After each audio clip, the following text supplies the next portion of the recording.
अस्सलाम वालेकुम फ्रेंड्स, कैसे हैं आप सब। उम्मीद करती हूँ सब ठीक होंगे, खुश होंगे। आज की वीडियो में मैं आप लोगों के साथ शेयर करूँगी एक रिव्यू। ये रिव्यू एक वैक्स का है जो मुझे कमेंट सेक्शन में मैसेज किए जाए थे कि प्लीज़ आप ही इस वैक्स का रिव्यू दें कि ये वैक्स कैसी है।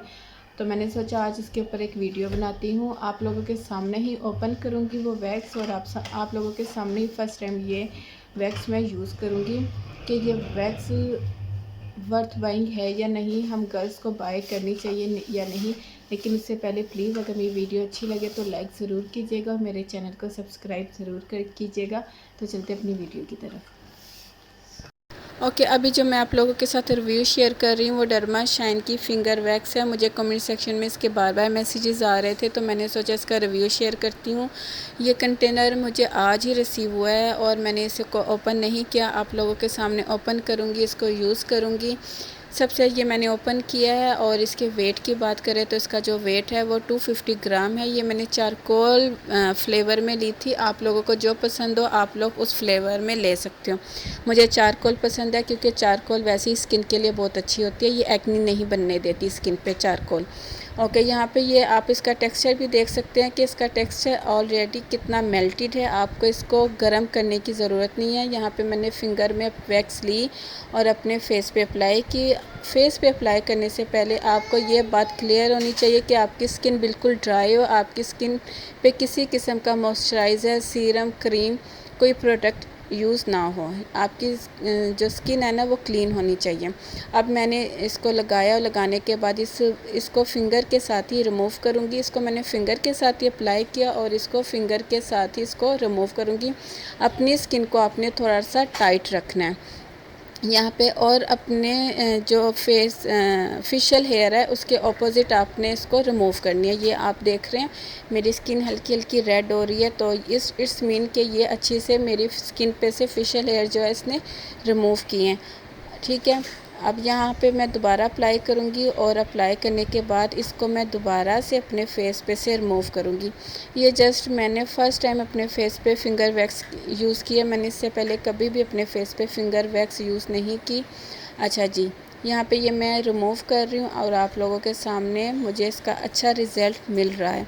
अच्छा, एक और चीज़ मैं आप लोगों के साथ शेयर करूँ कि जब आप वैक्स करें या रेज़र यूज़ करें या थ्रेडिंग यूज़ करें, उसके बाद आपने ठंडे पानी से मुँह धोना है और उसके बाद आपने कोई भी मड मास्क आपने अप्लाई करना है। इससे क्या होगी, आपके फेशियल हेयर की ग्रोथ कम होगी, आपके जो पोर्स हैं वो क्लोज़ हो जाएंगे, ब्लॉक हो जाएंगे।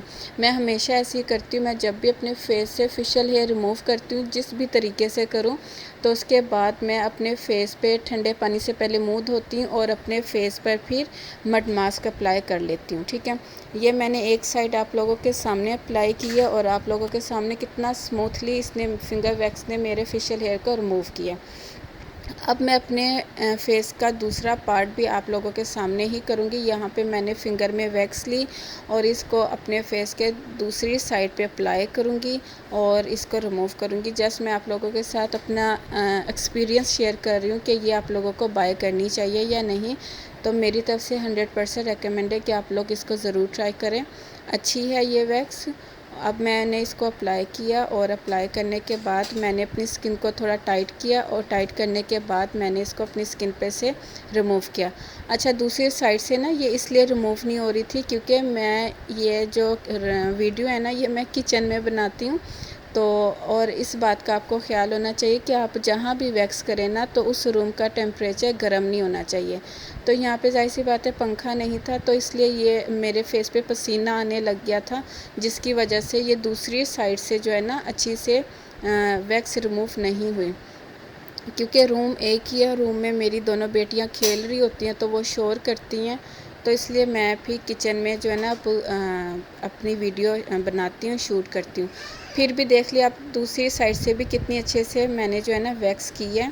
हालांकि किचन में इतनी ज़्यादा गर्मी थी और पसीना मुझे आ रहा था फेस पर, लेकिन फिर भी मेरी जो वैक्स है ना वो अच्छी हुई है। ओके। ये वैक्स मेरी तरफ से रिकमेंडेड है, आप लोग ज़रूर ट्राई कीजिएगा, बहुत अच्छी है। अभी मैंने आप लोगों के सामने ओपन की, ट्राई की और बहुत अच्छी है। इसने मेरे जो फेशियल हेयर को है ना, उनको अभी मैंने फेस पे कुछ नहीं लगाया हुआ क्योंकि मैंने वैक्स की है। और ये बात हमेशा याद रखिए कि जब आप वैक्स करें, थ्रेडिंग करें या आप अपने फेस पर रेज़र यूज़ करें, आप फेशियल रिमूव करने का कोई भी मेथड यूज़ करें ना, तो उसके बाद आपने जस्ट ठंडे पानी से, प्लेन कोल्ड वाटर से आपने अपना फेस वॉश करना है।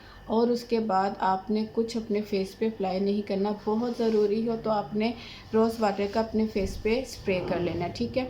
इसके अलावा आपने कोई सीरम 24 घंटे तक आपने कोई सीरम, कोई क्रीम, कोई साबुन, फेस वॉश इस तरह की चीज़ यूज़ नहीं करनी जो आपके पोर्स में जाए, आपके फेस पे ज़ख़म बनाए, आपको एक्ने करे। क्योंकि जब हम वैक्स करते हैं, थ्रेडिंग करते हैं या रेज़र यूज़ करते हैं अपने फेस पे, तो हमारे जो पोर्स हैं ना वो ओपन हो जाते हैं।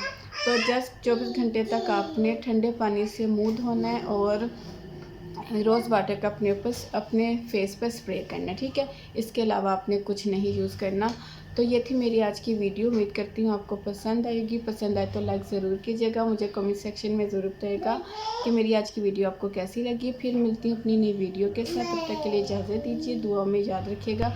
और ये वैक्स मेरी तरफ से रिकमेंड है, आप लोग ज़रूर बाय करें। ओके जी, अल्लाह हाफिज़।